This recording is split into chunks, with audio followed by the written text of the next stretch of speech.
Tonight, a CBC News exclusive, one-on-one with the Prime Minister.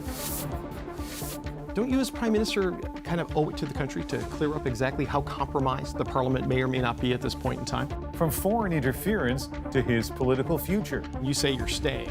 So what is it you want to do in a fourth term that you couldn't do in the first three? David Cochrane is standing by with the exclusive interview. Millions of Canadians in the grips of a dangerous heat wave. We're tracking rising temperatures across multiple provinces. And sick of all that smartphone screen time? Hello? Why more people are making the switch, picking up that old school dumb phone. I just felt a lot calmer and a lot happier. From CBC News, this is The National with Ian Hennemanson. We begin tonight with our exclusive interview with Prime Minister Justin Trudeau, where he faced questions about some of the most contentious issues facing his government. He sat down earlier this evening with our David Cochrane, the host of Power and Politics. It was live, ran more than 25 minutes, and covered lots of topics from that bombshell report on foreign interference to his future as Liberal leader. And here's David Cochrane. David, a fascinating moment when you asked the Prime Minister about the top secret foreign interference report, but set that up for us. Yeah, Ian, I think people hoping for some specific clarity on possible compromised members of Parliament came away a bit disappointed from this interview. The Prime Minister stuck with his position that national security interests trump everything. They have to be responsible. He urged Canadians to trust the processes like the public inquiry that are dealing with this issue of foreign interference. But then I asked him how tenable that was, given the allegations and the insinuations that are hanging out there. And here's what happened. Jagmeet Singh has said that there's nobody in his caucus he needs to worry about. Can you say the same thing with comfort and clarity? I hadn't known that Jagmeet said that. I would be wary of any party leader drawing any sort of conclusion like that. Including Mr. Singh? I would be wary of any party leader drawing any conclusion like that. So, Ian, people are going to interpret that pause, interpret that answer in a bunch of different ways, including maybe having new suspicion about the NDP, and that just sort of underscores the whole challenge of dealing with this issue of foreign interference. Another highlight for me as I watched that was when you asked him about his political future. Yeah, part of the big parlor game in national politics now is an ongoing discussion of why Justin Trudeau should quit and when will he leave. But he is adamant he is staying. He is adamant that he can win this next election despite a year of bad polls. So I asked him this. I know you say you want to beat Pierre Poilievre. You keep coming back to that. But what if you are the reason the Liberals can't beat the Conservatives in the next election? Where do you factor that into your thought process? Well, I think, first of all, Canadians are not in a decision mode right now. What you tell a pollster if they ever manage to reach you is very different from the choice Canadians end up making in an election campaign. Now, Ian, a week from tonight, it's not going to be a public opinion poll. It's not going to be a campaign, but it is going to be a by-election in a key riding of Toronto-St. Paul's. This is a seat the Liberals won at their low point under Michael Ignatieff and have held basically in every election since 1993. The Liberals you speak to are worried about this. They think it's going to be a very tight race, and it's as close to a much win as there can be for the Liberals at this point in an electoral cycle. And depending on how it goes, whole new questions about Justin Trudeau's leadership could emerge. It was fascinating, David, to watch that exclusive interview live, and we'll see you again in about 20 minutes with more from it. Thank you. Police in Toronto revealing new details tonight about a shooting that left 3 people dead and sparked the evacuation of a nearby daycare. Thomas Dagala now with what we know and the anxious moments for those children, parents, and daycare workers caught in the chaos. Young children were carefully led away from their daycare late in the afternoon under the watchful eye of police. Word of a deadly shooting in the same building in Toronto's North York area sent worried parents scrambling to pick up their toddlers. I'm thankful that at the daycare he was kept safe. They kept the babies all safe. It was just a nerve-wracking experience. Very glad to be with my son. Police swarmed the area and deployed heavily armed tactical units to clear the building after investigators say 3 adults were shot and killed inside an office lobby. Amid the chaos and uncertainty, one nearby elementary school was put in lockdown. I had a lot of anxiety. I just showed up. I was driving when the messages went out to the daycare, so I didn't know that when I turned down the street and just to see all the cars, and I didn't know what school it was or if it was the daycare. There you go, bud. 3 hours after the shooting, police confirmed all children from the daycare and school had been reunited with their caregiver. Daycare staff doing their best to keep parents reassured about their children. They're perfectly fine. They have no clue what's happening. They didn't know until we exited the door that we just informed them there's going to be a whole bunch of police officers. Charles Beniaz works in the same building. He says he heard an argument and 2 loud bangs. He later called 911, and when police arrived, he says he heard half a dozen gunshots. The police was outside, but apparently when he saw the police was here, he started shooting.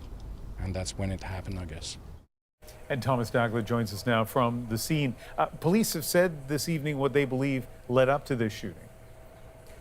Yeah, the detective on the scene here tonight, Ian, saying that this was an altercation, he said, related to the business inside that building. 3 adults were killed in that shooting, 2 men and 1 woman. Among them, the man they believe was the shooter. Police are stopping short of calling this a murder-suicide, but based on the information they could provide this evening, it certainly looks like that's what occurred here. Officers collecting forensic evidence at the scene for hours to come. Police expect to be here all night, Ian. Thomas Dagla in Toronto. A wildfire at the edge of Fort Good Hope, Northwest Territories, still burning out of control tonight. We're going to have a little bit of dry, hot weather coming, so it probably will increase the fire behavior somewhat. Many of the 500 residents have fled to nearby Norman Wells, where a second, smaller fire broke out late yesterday. People have been asked to stay put until the order is lifted. So far, no buildings in Fort Good Hope have been impacted. 4 fire crews are on their way to assist local teams in the community. And more than a week after Calgary's catastrophic water main break, there's some good news tonight. The head of the Calgary Stampede confirms the show will start as planned on July 5th. While Calgary's mayor says work has begun to fix 5 remaining hotspots after that main pipe that burst was fully repaired over the weekend. Let's turn eastward now, where millions of Canadians are under heat warnings tonight, and those temperatures are expected to last for days. Environment Canada says a heat dome will bring dangerously hot and humid weather to a massive area, with parts of southern Ontario and Quebec expected to see the worst of it. CBC News meteorologist Colette Kennedy is tracking the heat and take us through what we're expecting. Well, Ian, we're looking at temperatures in the 30s during the day, but humidex values in the 40s, and that's through northern and southwestern Ontario, central Canada, all the way into the Maritimes, where this is really ramping up into Tuesday, where it begins. So readings like 33 degrees in Kapuskasing, the same as will be felt in Windsor and many other communities, as you can see. And as it spreads eastward, 31 in Quebec City, but also for Fredericton and not far behind for folks in Moncton. And, you know, if that's during the day, think about at night as this peaks towards midweek. Through the overnight hours, there really isn't relief because without air conditioning, it can still feel like close to 30 degrees. Expecting multiple records to be broken and the heat itself not to break till likely towards the weekend, Ian. And you mentioned records. All of this, I assume, quite unusual. It is unusual. You know, a heat wave of a few days is not, but a heat dome where it sets up and it really gets stuck in the atmosphere, this is more unusual. We used to see them maybe once a decade, and now we're seeing them every few years, if not more. You get a ridge of high pressure in the upper atmosphere, and essentially that creates a dome trapping the warmer air at the surface, and it does tend to spread over a very large geographical area, and we are certainly seeing that. The one we just had in the southwestern U.S. that had set up and spread to the southeast. That one lasted for a few weeks. It does seem like, as well, our warming planet is now affecting our jet stream, allowing more of these stagnant patterns to set up, Ian. CBC News meteorologist Colette Kennedy in Toronto. Extreme heat is also prompting serious concern ahead of the Summer Olympics. Experts say Paris could be among the hottest games on record. Susan Ormiston now with a new warning and how athletes are preparing. The Tokyo Olympics were the hottest ever, up to 34 degrees and 70% humidity. Paris could be as bad or worse. I think there's a fatal risk, because as an athlete you are programmed to push your body to the absolute limits, and yeah, athletes aren't going to pull back. So if we are competing in these hotter conditions, yeah, it's definitely scary. Last summer, blistering heat in France killed 5,000 people. Last month was the hottest on record globally, and Europe is the fastest warming continent. Athletes and scientists are ringing an alarm bell. In a new report, Rings of Fire 2, Sebastian Coe, 4-time Olympic medalist, says climate change should be viewed as an existential threat to sport. Heat plus humidity plus exertion can cause nausea, cramps, even heat stroke. 35 degrees. And yeah, I've felt as the temperature got up, it's got steadily harder and harder. We really need to be asking ourselves, are we pushing them too far? Are we putting them into situations that are too dangerous? The Paris Organizing Committee has vowed these games will be the greenest ever. So no air conditioning in the athletes' village, built instead with sunshades and in-floor cooling. But heat is such a worry, some teams are considering bringing their own portable AC. In and out of the front. I am really bad in the heat. Canadian rower Jenny Casson says Olympic organizers should weigh climate effects significantly.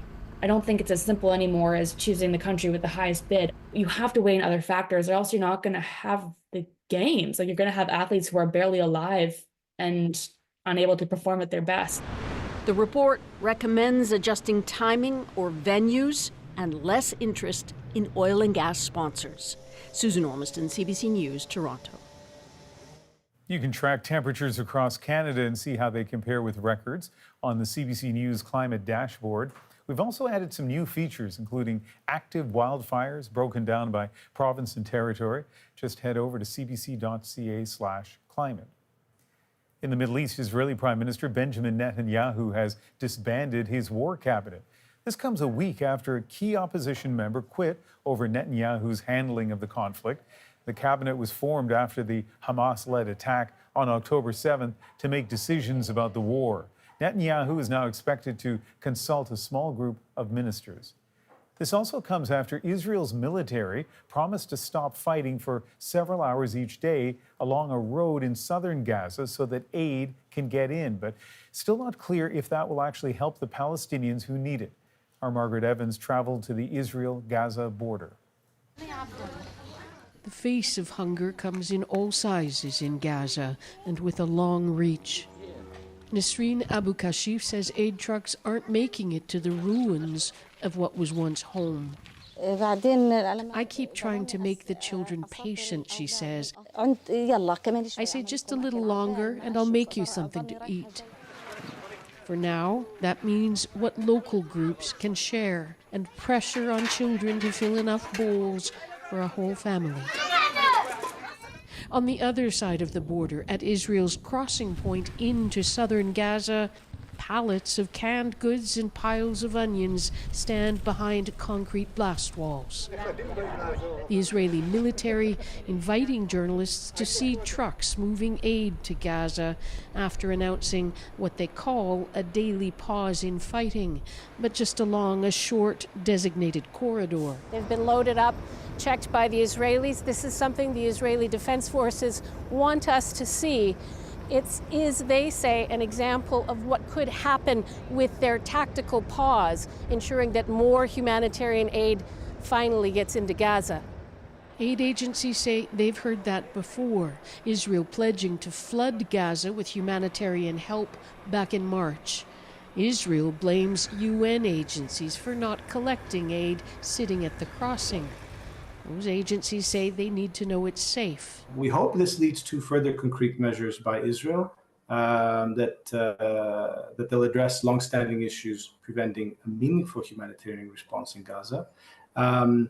One of those being the absence of any rule of law. Israel's Prime Minister Benjamin Netanyahu at first claimed not to know about the tactical pauses, creating a potential rift with the military, downplayed by its chief spokesman.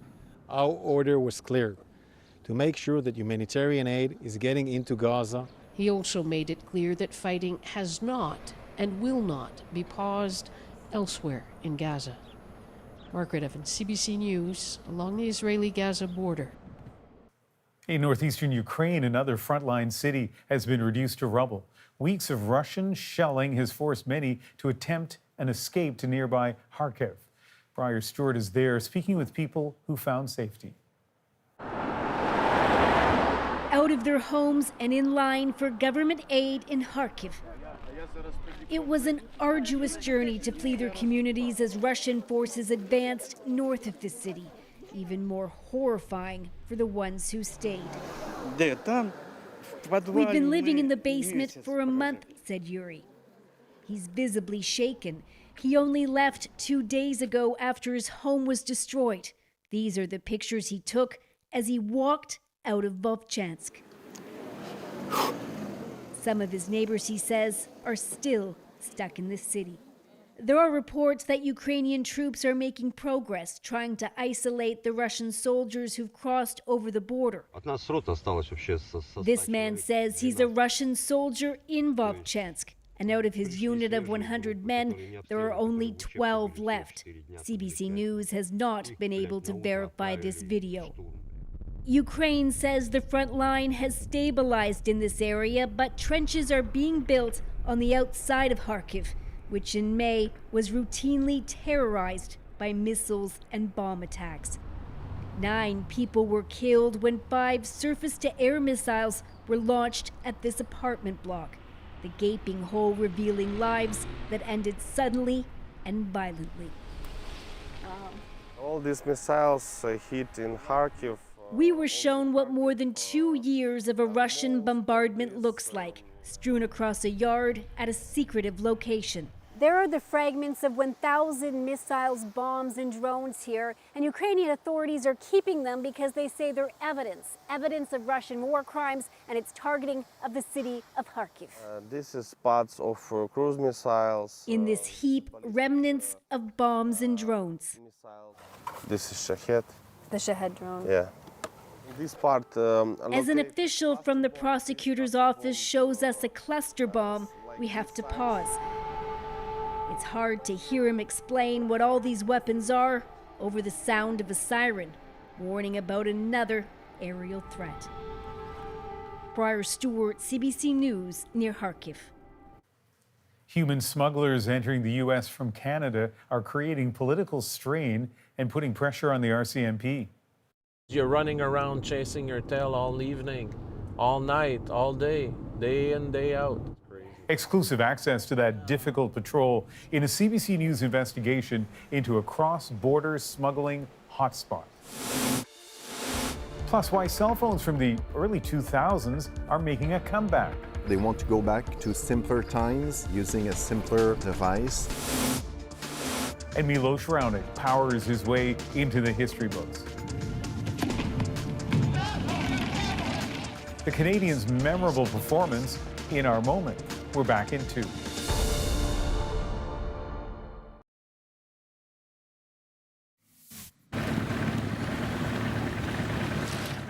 Tomorrow marks 1 year since the Titan submersible imploded on its dive to the Titanic wreckage off the coast of Newfoundland. That killed 5 people. Now the Transportation Safety Board says unregistered subs may still be operating in this country. Not clear if those vessels have been subject to oversight. The board is requesting follow-up action from Ottawa. A CBC News investigation is giving us a first-hand look tonight at how the RCMP is grappling with a human smuggling hot zone, where migrants are illegally crossing from Canada into the U.S. Jorge Barrera accompanied a Border Patrol unit to see what was happening. What the hell? This area around Quebec's Roxham Road is a human smuggling hot zone. That's crazy. That's Ontario. Once thousands crossed into Canada from the U.S., now traffic goes the other way, into the U.S. Plaque de l'Ontario. A speeding rental car from Toronto, 500 kilometers away, signs of a possible human smuggling run. They obviously dropped some people off. Sergeant Dubois backs off. He has no grounds to pull it over. Speeding is a provincial offense he can't enforce. Sometimes it does get a little frustrating. You know, you spend so many hours on the road, you want to do things, you want to prevent things from happening. Sergeant Dubois leads the RCMP's Champlain border unit. It aims to stop guns, drugs, and people from coming illegally into the country. But this new task, stopping U.S.-bound human smuggling, is taking up more resources. You're running around chasing your tail all evening, all night, all day, day in, day out. U.S. stats show a steep rise in illegal border crossings from Canada, now consistently over 1,000 a month, about double the number from this time last year. That is why it's alarming. There's a misconception that crossing from Canada into the United States is the safer alternative, which it is not. 8 people drowned in the St. Lawrence River last year trying to get to the U.S. A family of 4 froze to death in Manitoba, doing the same in 2022. But people from all over the world keep trying. North Dakota sheriffs have had to deal with border-related dead bodies, high-speed pursuits. U.S. members of Congress recently traveled to North Dakota for a hearing on the northern border. Ottawa says it wants to stem this human flow. I think despite various measures of, I would say, discipline that we've put into the immigration system over the last few months, it's important to inject it with a little more over the course of the summer. On the road, I do have morale issues sometimes. I have to pump up the troops. Sergeant Dubois and his troops try to keep pace with the surging human tide that's driven by forces beyond their control. Jorge Barrera, CBC News, the Quebec-New York state border. We'll have more from our exclusive interview with the Prime Minister tonight, including plans for his political future and his pushback on foreign interference. Interference in our parliamentarians goes beyond party lines. Why he says Canadians need to beware of some political leaders. Plus, old tech is getting new life. A phone that many thought was done with, and now is being picked up again. Why simplicity in cell phones is surging. And I am what I am. A story based on pride that's now fostering acceptance. To see in the front row husbands take their wives' hands is pretty special. The triumphant return of La Cage aux Folles. The National breaks down the stories shaping our world. Next.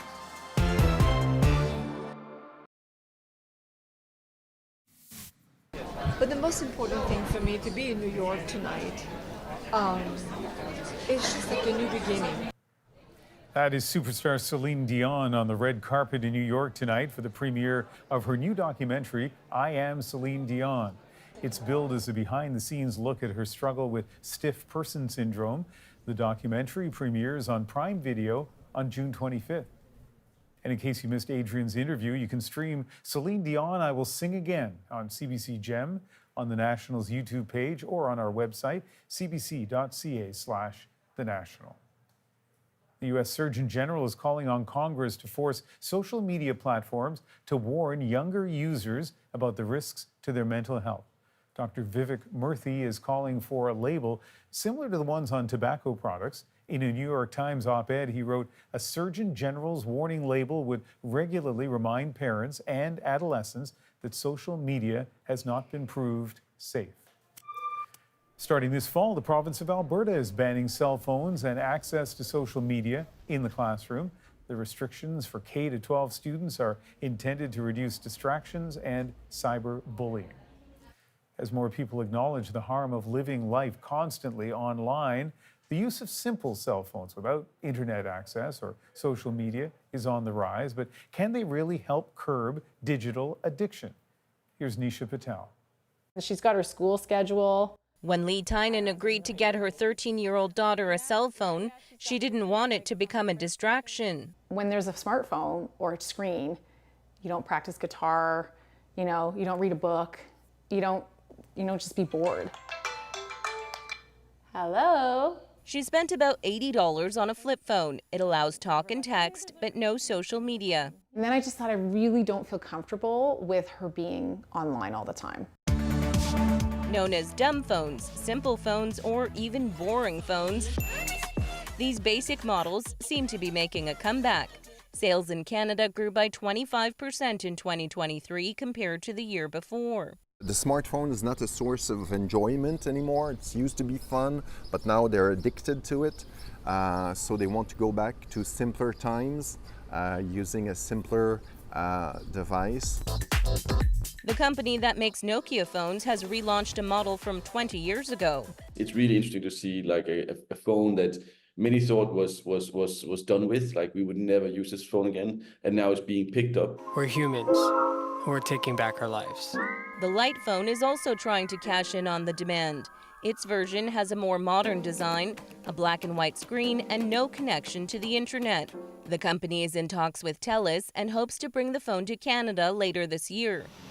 Though iPhone and Android devices still make up the overwhelming majority of new phone sales in North America. Right now I'm using the F22. Kristen Campbell has made the switch. I just felt a lot calmer and a lot happier, and I just get to like live my life in the place where I am at that moment rather than constantly being mentally like elsewhere. For her, getting a dumb phone was the smart move. Nisha Patel, CBC News, Toronto. Now it's time to dig deeper into the stories shaping our world, and tonight the focus is the exclusive interview with the Prime Minister. Just back from an international summit, Justin Trudeau has some tough questions to answer here at home. And earlier this evening, David Cochrane, host of Power and Politics, pushed him for answers. From the government's response to foreign interference to his own political future, here's a part of that interview. Prime Minister, thanks for coming in. Appreciate your It's time. always a pleasure to be here, David. We have this report. It's an all-party report, including some senators. So this is a nonpartisan report from a committee chaired by a Liberal MP. Who should Canadians believe? That committee's interpretation or your interpretation as the leader of the government that's been criticized? Well, actually, I'd say it is a piece that people can look to. But the fact that the foreign interference inquiry announced actually just today that they are going to be looking into the conclusions of the NSI COP report and drawing further suggestions or steps or engaging with it can actually reassure people that they don't have to take my word for it or Jagmeet Singh's word for it or Elizabeth May or Pierre Poilievre's if he ever chooses to read the report, that we have an independent, thoughtful body weighing in the way we are choosing to deal with foreign interference in a thoughtful way. But can Justice Ogg reveal any more details than you can, than NSI COP can, than the other ministers who have read this can? She's going to be bound by the same laws here in terms of explicitly spelling out to Canadians what the issues are.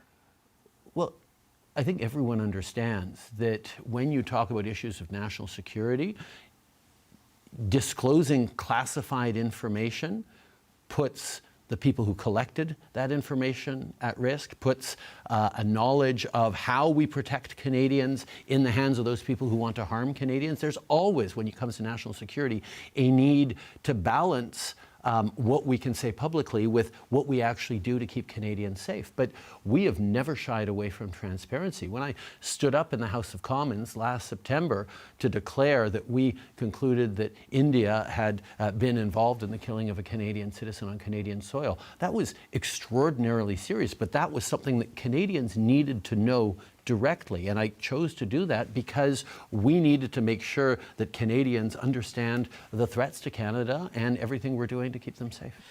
Don't you as Prime Minister kind of owe it to the country to clear up exactly how compromised the Parliament may or may not be at this point in time? But that's exactly why we called a public inquiry with a reputable, independent judge to weigh in exactly on these questions of how to reassure Canadians that everything necessary is being done to keep them safe and to defend our democracy, our institutions from those who attempt to interfere in it, including hostile and foreign state actors, while at the same time informing Canadians of what they can be informed about without compromising our ability to continue to keep Canadians safe. But there is this inference out there, Prime Minister, that there are people in the House of Commons who have been compromised by a foreign state.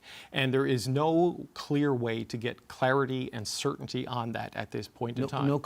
I just laid out that the Foreign Inquiry Commission has agreed today, and they announced it, that they're going to be weighing in on it. And that is a very clear way to give answers to Canadians on what can be shared, what level of alarm people should have on this. But is it tenable to just go on without names attached to some of these allegations? I mean, Jagmeet Singh has said that there's nobody in his caucus he needs to worry about. Can you say the same thing with comfort and clarity? I hadn't known that Jagmeet said that. I would be wary of any party leader drawing any sort of conclusion like that. Including Mr. Singh? I would be wary of any party leader drawing any conclusion like that. There is a range of issues around foreign interference that our security agencies, that our various institutions are engaged in.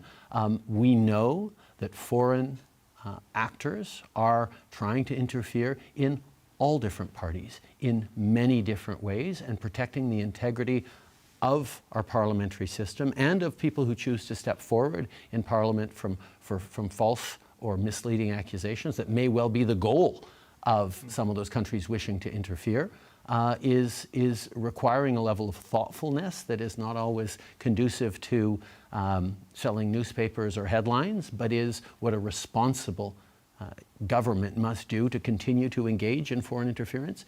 And I'll remind you, we are the government that has brought in more measures, more structures, more ways to deal with foreign interference than any other, because no other government ever did anything on that. A lot of people will look at those last two answers and suggest that you are implying there's something to be suspicious about with the New Democrats, right, and their caucus. And this is the whole challenge with this issue, right? I am implying that interference in our parliamentarians goes beyond party lines from many different sources, and we need to make sure that before we go accusing anyone from any party on anything, there are really important processes to go through. The Minister of Public Safety, Dominic LeBlanc, talked about the fact that intelligence is putting together pieces of a puzzle. And if you see a single puzzle piece, you may jump to a conclusion that doesn't hold up a few weeks later. And if you took actions on that particular puzzle piece that turns out to be wrong,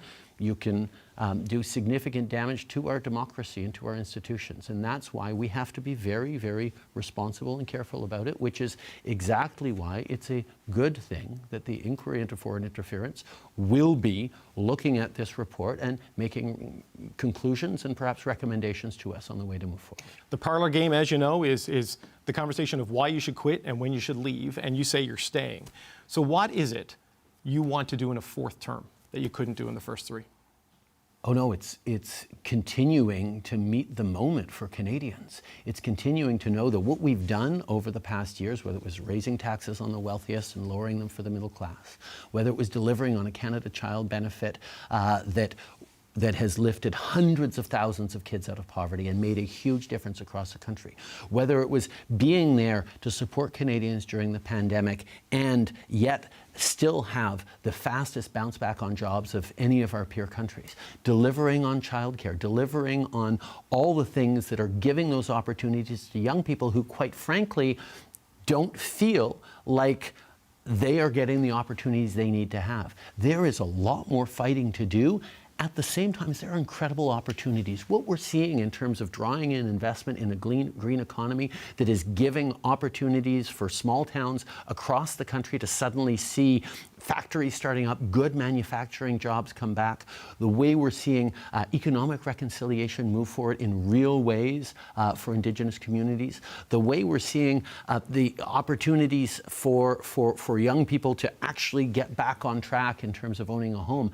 There's lots to do on top of the exciting things around AI and quantum and technology that Canada can lead on and around the world. But despite that optimistic picture, I mean, the country is still angry. You can see it in the mood. And increasingly, Prime Minister, a lot of them are mad at you, right? I know you say you want to beat Pierre Poilievre. You keep coming back to that. But what if you are the reason the Liberals can't beat the Conservatives in the next election? Where do you factor that into your thought process? Well, I think, first of all, Canadians are not in a decision mode right now.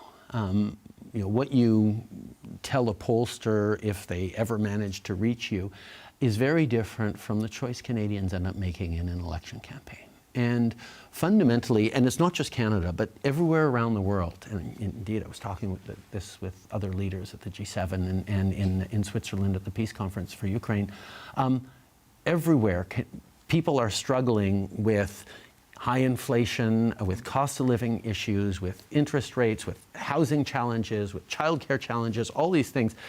We are doing better than many countries. Doesn't make a difference to someone who can't pay for their groceries, but the way people are everywhere facing a certain amount of frustration. And I truly believe that as we choose to step up on solving those challenges, to contrast with a political vision that so far consists from the Conservatives of just making people more angry and saying everything is broken, I know Canadians are pragmatic people who focus on solutions, and that's exactly what we're going to be doing. Prime Minister Justin Trudeau, I appreciate you coming in today. Thank you, sir. Always a pleasure to talk to you, David. David pushed the Prime Minister on a range of issues, including the newly revised capital gains tax. You can see the full interview on cbcnews.ca, the CBC News app, and on the CBC News YouTube page. The reinvention of an 80s musical centered in a drag club is taking an Ontario festival by storm. I am what I am. I don't want praise.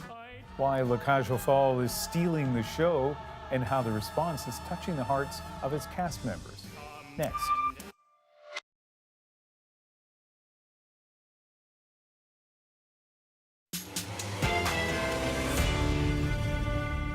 Drag queens striking a chord at the Stratford Festival in Ontario, reprising an 80s classic with modern relevance. This is a beautiful love story between two men, radical at its time. It's unfortunate that it's still radical. The all-male ensemble exploring diversity on stage. Didn't think I'd get emotional. Making their own notes in a musical about love and family. Eli Glasner got behind-the-scenes access and the push for new audiences at Canada's biggest theatre festival. Opening night, and Stratford, Ontario's Downie Street is overflowing with drag queens striking a pose as the doors open for the musical La Cage aux Folles. It is not a RuPaul show, okay? Because we set it in about late 70s, early 80s. We want to stay true to the sort of drag makeup of that time. Because I love what's going on today, but that's not what we wanted in the show. What is going on is a big, broad musical set in the hottest and most hilarious drag club in Saint-Tropez. La Cage is about a classic clash of cultures. A gay couple forced to play it straight. Don't use that tone to me. What tone? That sarcastic, contemptuous tone that means you know everything because you're a man and I know nothing because I'm a woman. You're not a woman. You might know the big screen version, The Birdcage, starring Nathan Lane and Robin Williams. Much of the fun of La Cage comes from Les Cagelles, a catty chorus of drag queens with makeup designed by Dino DeLeo. You're concealing the he, which is blocking out the brows, the beard, and creating a baby, and then revealing the she. As a former drag queen who performed decades ago, he couldn't believe the news. I almost fell to the floor when I got the call. Really? I did. The key for La Cage is teaching the queens how to apply their faces quickly. They need to sort of be able to do this in about 45 minutes, okay, on the days of the show. Right now, they're averaging an hour and a half to 2 hours. But becoming a queen is more than makeup. RuPaul refers to Drag Race as the Olympics of drag, but right here we have our own Olympics. It's Justin Miller's job to turn classically trained actors into a chorus of queens. Do you realize what a radical act that has become? Based in part on his own experience as the drag queen, Pearl Harbor. What does it mean to be a queen, to carry yourself as a queen, to walk onto stage, to charm and beguile and own an audience? You wouldn't know it by watching, but some of the actors he works with have never done drag before. There are worse things than coming on as Shirley. I have basically made a career of playing schlubs and losers and comedy second bananas kind of thing. And so to have to be this force, the most famous drag queen in Saint-Tropez. Stratford veteran Steve Ross plays the biggest queen of them all. Come and investigate the dark side of your soul. Albin is married to George, the club owner, and transforms into Zaza, the star of the show. I checked and double-checked with the director to say, are you sure you want this? Are you sure you want this package? Come, take a look. I'm so big on the effects of the mindset of being an actor of size in this business and coming up against walls as Steve. But as Zaza, he transforms into a queen who is the embodiment of loving yourself. I am what I am. I don't want praise. I don't want pity. With a song, it's become a rallying cry for the gay and trans community.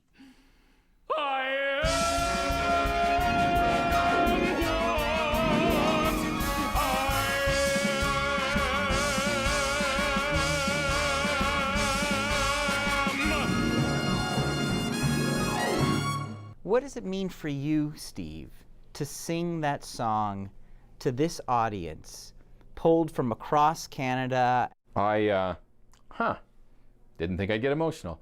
I'm so proud of the festival, and I'm so proud of our director that two gay actors are playing these roles. When La Cage aux Folles first opened on Broadway, it broke through barriers, winning 6 Tony Awards. Decades later, with drag shows becoming a political flashpoint and targeted by protesters, the message is as relevant as ever. This is a beautiful love story between two men, radical at its time. It's unfortunate that it's still radical. Beneath the sequins and the spectacle, La Cage aux Folles isn't just transforming actors.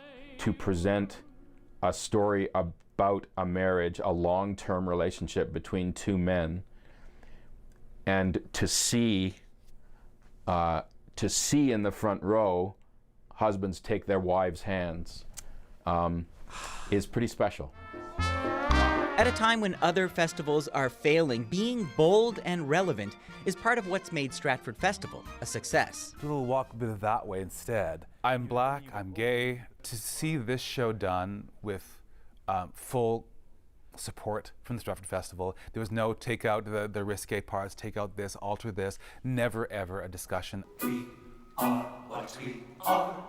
I think that's the beauty of it, is that we're not freaks on display as you have in so many plays, but it's such smart writing, and we're just people who happen to be gay. Right. Yes, that's part of the story, but it's folks just living their lives. And that's what's drawing crowds to Stratford, an anthem of acceptance with love and laughs to spare.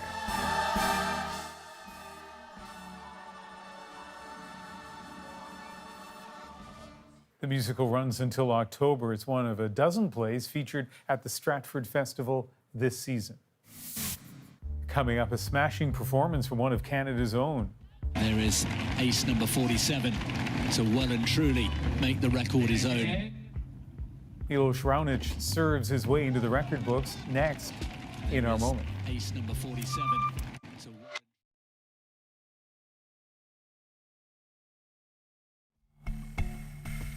This fist pump and that fiery look came as Milos Raonic celebrated after earning a spot in the round of 16 at the Queen's Cup Championship in London today. On the way to that victory, the Canadian smashed 47 aces, unreturned serves, all in a 3-set match. That set a new ATP record. And tonight, that booming performance is our moment. I mean, arguably, it's the greatest serve that tennis has ever seen. Certainly one of the top 3 of all time. And if this is in, he's made a little bit of history here in Queens. He has found the line. It's a 46th ace. More than anybody has ever landed in a 3-set match. Ever. And for Milos, given all he's been through the last few years with injuries and not knowing if he's going to be able to even continue his career, it must make something like this even that much more special for him. There is ace number 47. This is someone who can, get up there towards 150 miles per hour. It's really like a missile coming at you. He hit aces on over half of his service points today, which is just like astounding. I really do think when we're reflecting on Milos Raonic when he does retire, we're probably going to be talking about him as one of the greatest servers in tennis history. So I was kind of curious how this compares to some superlatives in other sports. And keep in mind, in these sports, they talk miles per hour. Fastest pitch ever recorded in a Major League Baseball game, 105 miles an hour. fastest slap shot in an NHL game, 108. Milos's fastest serve, 144 miles an hour. Thanks for being with us. You can watch anywhere, anytime on the free CBC News app and subscribe to the Nationals YouTube channel. I'm Ian Hannamansing in Vancouver. Good night.